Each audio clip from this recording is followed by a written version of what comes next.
We are back with ESPN baseball insider Tim Kurkjian. No bananas, at least that we know of here in studio. You talked about the Dodgers and maybe what we could anticipate happening as this team with that much money gets closer to the trade deadline. What sort of moves do you think could happen? Well, they're going to make a play for David Price, that's for sure, because the Dodgers are short on starting pitching. The Dodgers have more money and resources. They have an urgency to win, unlike almost any team out there. They haven't been to the World Series since 1988, and David Price is a guy that would give them a rotation that certainly would get them into the playoffs and then make them a really difficult out in the playoffs. But first, they've got to get this Matt Latos deal done, which, again, we've talked about deals that don't get done. This is a very complicated deal. We have 3 teams involved here and all sorts of moving parts, including compensation picks and draft picks and money and everything else. This is beyond just are the physicals pending like it was in the Carlos Gomez case. So we still have to see if this is done. But either way, whether this gets done or not, just look for the Dodgers to be really aggressive in getting not just 1 starting pitcher, but 2.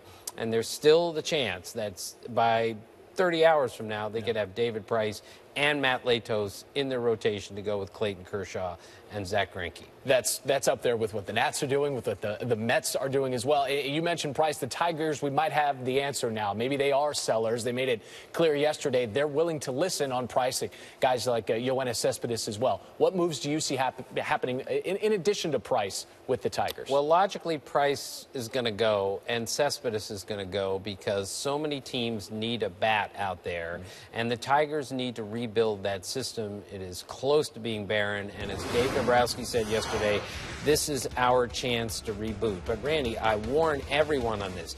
Dave Dombrowski is really good at this. And this thought that he's just going to trade all these guys and not significantly upgrade his team as it moves forward is ridiculous. Meaning, if he doesn't get what he wants for David Price or Cespedes or Soria, he's going to keep them all and say, all right, we still got them. Let's go try to win now. Now, I don't think that's going to happen because he made it clear yesterday we need to reboot in a certain way, and I think they will. But he's not going to give these guys away. Whether he can re-sign them or not after the season as a free agent, he's going to get the best value for them because that's what Dave Dombrowski is really good at. And there's no shame in hanging on to these guys and thinking, okay, we're going to get Miguel Cabrera back, and Justin Verlander had his best start of the season last night.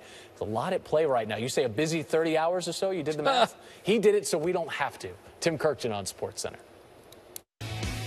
Trade Talk is brought to you by Fidelity.